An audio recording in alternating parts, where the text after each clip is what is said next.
Moi, c'est Guimoy. En 5 minutes, je vais essayer de t'apprendre quelques trucs. Salut YouTube! Aujourd'hui, je vais vous montrer comment entretenir votre lame. Enfin, c'est peut-être pas l'entretenir, mais comment la stocker. Et surtout, avec quoi l'enduire avant de la stocker. Parce que bon, admettons, voilà. Vous venez de vous raser avec votre superbe rasoir que vous venez d'acheter et vous allez le remettre dans son étui. Bougez pas, chope l'étui.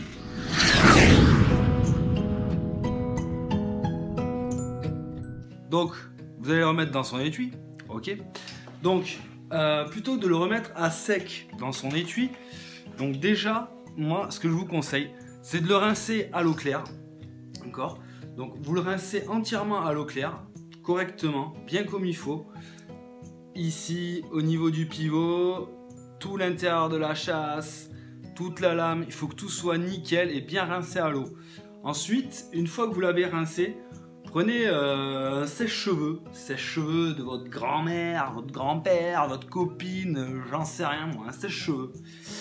Et vous soufflez dessus au sèche-cheveux, pour bien que la flotte se barre de tous les petits interstices, surtout au niveau du pivot. Car s'il y a de l'eau stagnante, généralement en fait, bon ça, dans l'éventualité peut-être que vous avez des lames inox, mais généralement, surtout sur les vieux coupe-choux, c'est des lames acier au carbone. Et quand c'est de l'acier au carbone, ben ça rouille. Ça rouille au contact de l'humidité et de l'eau. Plus de l'eau, mais à l'humidité à long terme, la rouille va apparaître, surtout si vous vous en servez pas souvent en fait.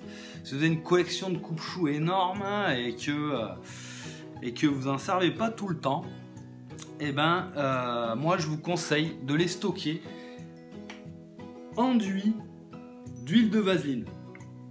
Donc l'huile de vaseline, bon moi j'ai ça là, j'ai la 3 en 1 technique, je sais pas si vous pouvez bien voir, ouais si c'est bon ça se lit bien.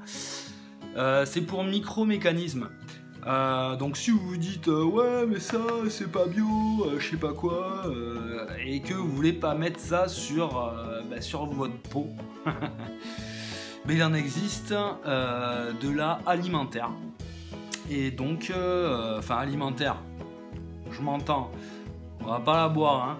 Mais voilà, il en existe de la pas nocive pour la peau. Moi, en tant que Guimoy, hein, je m'en fous. Parce qu'avant de m'en servir, en fait, je la passe sous l'eau tiède. Et du coup, toute l'huile de vaseline se barre. Je l'essuie ensuite sur ma serviette. Et après, j'attaque ma découpe. C'est sûr que si vous vous en servez direct comme ça de celle-là, ça pouvez peut-être avoir des réactions cutanées, donc c'est peut-être pas super, mais bon, moi j'utilise celle-là parce qu'elle est très bien.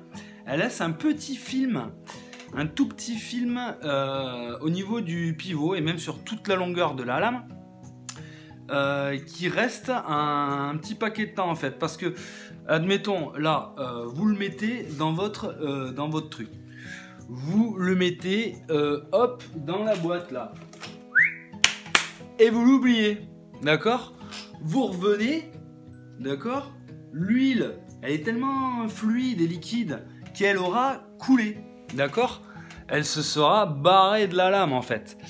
Et du coup, elle laisse un petit film sur la lame. Et même si elle n'est pas présente, elle a laissé un film qui protège la lame de la corrosion en fait. Donc moi je trouve ça fort sympathique d'utiliser l'huile de vaseline pour le stockage.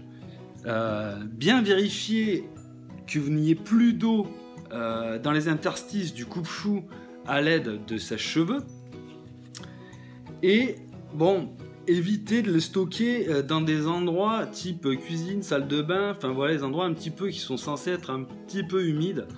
Bon moi je suis en appart, j'ai peut-être pas forcément la place de stocker ça dans un placard ou autre. Et donc je les mets dans la salle de bain, dans un tiroir tout en bas. Parce qu'il faut savoir que l'humidité a tendance à monter. Donc je l'ai mis tout en bas, en bas, en bas, en bas. Et je mets l'huile de vasine. Et j'ai jamais eu un seul souci de rouille ou de tache sur mes lames en acier carbone. Donc ça sera tout pour aujourd'hui. N'oubliez pas de vous abonner, de faire sonner la petite cloche de notification et de mettre des petits pouces en l'air comme ça. Et sur ce, j'espère que cette vidéo vous aura plu et je vous dis à bientôt. Ciao ciao.